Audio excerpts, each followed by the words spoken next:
Night falls over London as Mina writes in her diary, troubled by Jonathan's strange behavior. Since his return from Transylvania, he has been restless and haunted by visions of a dark figure. Mina senses a growing fear within him but cannot understand the cause. Each night, she hears whispers on the wind, chilling her to the bone. At the asylum, Dr. Seward observes Renfield's growing obsession with consuming insects. The once mild-mannered patient becomes violent, muttering about a master who will reward him with eternal life. Dr. Seward is disturbed by his cryptic warnings but dismisses them as mere madness. Yet, something about Renfield's words lingers in his mind. Lucy grows weaker despite the care of Dr. Seward and Van Helsing. Strange puncture wounds appear on her neck, and no medical treatment seems to restore her strength. Lucy's mother, unaware of the danger, removes the flowers one night, leaving her daughter vulnerable. As the clock strikes midnight, a cold wind sweeps through Lucy's bedroom. In the shadows, a tall figure with glowing red eyes approaches her bed. Lucy stirs but cannot resist the vampire's power as he drains her life. When morning comes, Van Helsing finds Lucy pale and lifeless. He fears that a vampire has already claimed her soul. Jonathan recalls the horrors he faced in Dracula's castle and warns Van Helsing that the vampire is already in London. He suspects Dracula has taken refuge nearby. Van Helsing urges him to remain strong, knowing that the battle is far from over. Meanwhile, Mina grows increasingly worried as Jonathan's nightmares intensify. At the asylum, Renfield's madness deepens. He pleads with Dr. Seward to release him, claiming that his master is coming for innocent blood. One night, he grows violent and attacks an attendant. His words grow darker, and Dr. Seward begins to fear that Renfield knows more than he admits. Despite multiple blood transfusions, Lucy's condition worsens. Van Helsing fears she is falling under the vampire's curse. He warns Jonathan and Mina to stay vigilant. But in the dead of night, a wolf crashes through the window, sending Lucy's mother into fatal shock. Amid the chaos, Dracula returns to finish what he started. When Van Helsing arrives the next morning, Lucy's lifeless body lies still and cold. Tears fill Mina's eyes as she realizes her best friend is gone. Van Helsing warns them that Lucy's soul may not be at rest. If Dracula's influence lingers, Lucy could rise again as one of the undead. Rumors spread through London of a mysterious, bloody lady, who lures children into the night. Frightened parents keep their children indoors. Jonathan suspects that Lucy's spirit is no longer at peace. Van Helsing leads the group to Lucy's tomb to confirm their worst fears. When they open Lucy's tomb, her body is missing. Jonathan's heart pounds as Van Helsing explains that she has become a vampire. They must act quickly to release her from the curse. That night, Lucy returns to the graveyard, her once beautiful face twisted by hunger. Her lips are stained with fresh blood.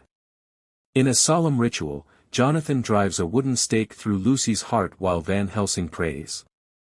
Lucy's body convulses, and with a final gasp, she is freed from Dracula's curse. Jonathan holds Mina's hand, knowing their fight is not yet over. But the vampire's shadow still looms over them.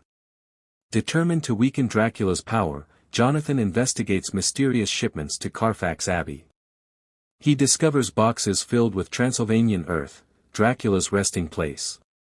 Van Helsing blesses the boxes with holy water, cutting off the vampire's sanctuary and limiting his power. Mina's health begins to fade as strange dreams plague her nights. She sees visions of a dark figure calling her name, pulling her toward the shadows. Van Helsing fears that Dracula is now targeting Mina to replace Lucy. Jonathan vows to protect her at all costs. Renfield's warnings grow more urgent.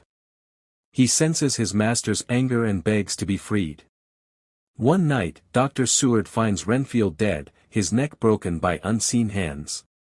Van Helsing knows that Dracula is close and more dangerous than ever. Despite their efforts, Dracula finds a way to reach Mina. One night, he appears in her room, his hypnotic gaze freezing her in place. He forces her to drink his blood, binding her to him forever. When Jonathan finds her, she is weak and feverish, marked by the vampire's curse.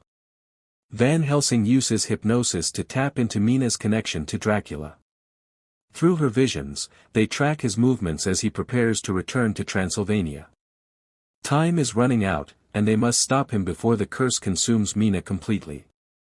Jonathan, Van Helsing, and Dr. Seward pursue Dracula across Europe. They follow his trail through stormy mountains and dark forests, knowing the final battle lies ahead. Mina, though weak, uses her link to Dracula to guide them closer to his hidden castle. As the group nears Castle Dracula, they are attacked by the vampire's loyal servants. With swords and stakes, they fight through the dark forces guarding their master.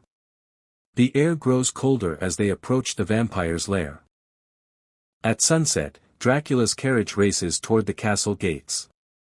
Jonathan and Van Helsing give chase, knowing they must destroy him before nightfall. The storm rages on as lightning flashes over the cursed fortress. Mina grows weaker with every passing moment. She feels Dracula's presence calling to her, pulling her toward eternal darkness. Yet she clings to hope, trusting Jonathan to save her soul. They reach the castle at dawn. Jonathan bursts into Dracula's crypt, finding the vampire lying in his coffin. With the rising sun casting its first rays, Jonathan drives his blade through Dracula's heart. A piercing scream echoes through the castle as Dracula's body crumbles to dust. The dark spell is broken, and Mina is freed from his influence. Tears fill her eyes as she embraces Jonathan, grateful that their nightmare is finally over. Van Helsing declares the battle won, though the memory of Dracula's evil will haunt them forever. Peace returns to their lives, but they know that other evils may rise again. As the sun rises over the Carpathian Mountains, Mina and Jonathan leave the castle behind. Though they are forever changed, their love has survived the darkness. They walk toward a brighter future, free at last from the shadow of Dracula.